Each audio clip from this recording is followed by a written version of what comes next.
दोस्तों, मध्य प्रदेश का शिक्षित बेरोजगार युवा जो कि काफ़ी लंबे समय से तैयारी कर रहा है कि भर्तियां आएं, चाहे वह पुलिस डिपार्टमेंट में हो, चाहे वह शिक्षक भर्ती से संबंधित हो, सभी कहीं ना कहीं किसी एग्जाम की तैयारी जरूर करते आ रहे हैं। लेकिन अब परिस्थिति इस प्रकार से हो गई है कि ओबीसी आरक्षण के केस ने, जो कि हाईकोर्ट में फंसा हुआ है, सभी वर्ग के अभ्यर्थियों, चाहे वह जनरल के हों, चाहे एससी के, एसटी के या फिर ओबीसी के हों, सभी को मानसिक रूप से प्रताड़ित किया है। लेकिन दोस्तों, ये प्रताड़ना गवर्नमेंट को इतनी नहीं दिखती, उनको केवल अपना सियासी दांवपेच दिखता है। और अब सभी जो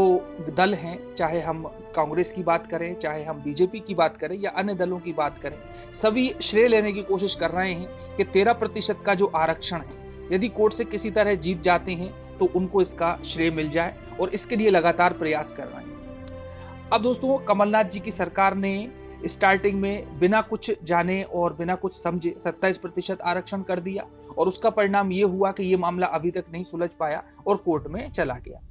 अब बात यदि दोस्तों आती है कि एमपी में आबादी की, तो एमपी में आधी से ज्यादा आबादी ओबीसी की है, और बीजेपी और कांग्रेस को इसी में चुनावी मुद्दा दिख रहा है। और 13% लेने की जो श्रेय चाह रहे हैं कि बीजेपी को मिल जाए, कांग्रेस को मिल जाए, इसके लिए लगातार वो प्रयास कर रहे हैं और एक दूसरे पर आरोप प्रत्यारोप भी लगाते हैं।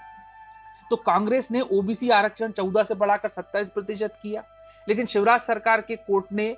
गलत दिए बयान से इस वर्ग को आरक्षण का लाभ नहीं मिल पा रहा है, ऐसा कमलनाथ जी का कहना है। अब बीजेपी कहती है कि कांग्रेस सरकार ने जरूर ये फैसला लिया था, लेकिन तत्कालीन सरकार ने अपना एडवोकेट जनरल कोर्ट में खड़ा नहीं किया और आपस में ही एक दूसरे को ये दोषारोपण करते रहते हैं। लेकिन दोस्तों, दोषारोपण करने से काम नहीं चलेगा, अच्छे तरीके से तथ्यों को पेश करना पड़ेगा। 1 सितंबर की जो सुनवाई है तभी कुछ हो पाएगा। अब मध्य प्रदेश में 50% से ज्यादा ओबीसी समुदाय है, और यदि हम समुदायों की बात करें दोस्तों, तो आप ये देख पा रहे हैं, यदि 2011 की गणना देखें तो ओबीसी को 50.09% मिलता है प्रतिनिधित्व, अनुसूचित जनजाति यानी कि एसटी को 21.1% है, और अनुसूचित जाति को 16.6% है। अब यदि हाईकोर्ट की बात करते हैं, जो कि 1 सितंबर को सुनवाई होना है, और यदि फैसला आ जाता है तब तो बहुत अच्छी बात है, लेकिन ये पता नहीं है कि फैसला आएगा भी या नहीं आएगा, और फैसला कब आएगा, और फैसला आने के बाद क्या वह सुप्रीम कोर्ट की दहलीज तक भी जाएगा, अब ये सब भविष्य की बात है। लेकिन फिलहाल प्रदेश में दोनों ही दलों, खासकर कांग्रेस को, मामले पर राजनीति करने का जो उचित अवसर था वो मिल चुका है, और यही वजह है कि कांग्रेस ने विधानसभा मानसून सत्र के दौरान मुद्दे को फिर से उठा करके सदन में हंगामा किया।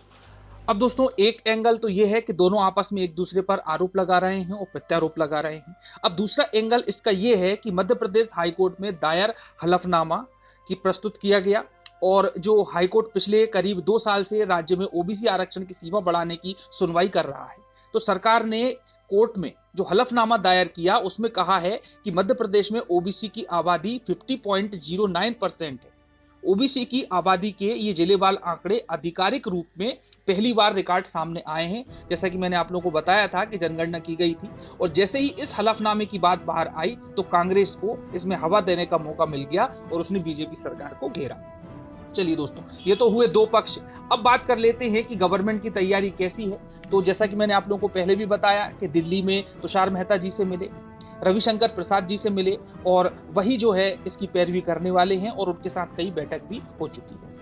एडवोकेट जनरल का जो अभिमत है वो भी आप लोगों को सभी को मालूम है कि किस प्रकार से उन्होंने बात की है कि 6 याचिकाएं जिन पर की कोर्ट का स्टे लगा है, उसमें मेडिकल की, शिक्षक भर्ती की और पीएससी की भर्ती परीक्षाओं से संबंधित है, और इसके अलावा जितनी भी भर्ती परीक्षाएं और प्रवेश परीक्षाएं हैं उन पर आराम से 27% आरक्षण गवर्नमेंट दे सकती है। तो दोस्तों, कंडीशन इस प्रकार की बन रही है कि जहां पर एडवोकेट जनरल अपना अभिमत प्रस्तुत कर रहे हैं, लेकिन गवर्नमेंट चाहती है कि 27% आरक्षण ही मिले ओबीसी वर्ग को, और इसके लिए उन्होंने पूरी तैयारी की है। कई बार जैसा मैंने बताया वो दिल्ली भी गए, यहाँ पर ओबीसी समुदाय से उन्होंने बैठक भी की और वहाँ पर उनकी मांगों को भी ध्यान से सुना। मांग पत्र लिया गया जिसमें कि कई सारे मामले थे, कई सारे मुद्दे थे। लेकिन दोस्तों, खास बात यह है कि बीजेपी जहाँ श्रेय लेने का कार्य कर रही है, वहीं पर कांग्रेस जो है उसको घेरने का प्रक्रम लगातार कर रही है, और एक दूसरे पर आरोप प्रत्यारोप ये लगा रहे हैं। अब 1 सितंबर को ही पता चलेगा कि क्या ये सुनवाई आखिरी सुनवाई होगी,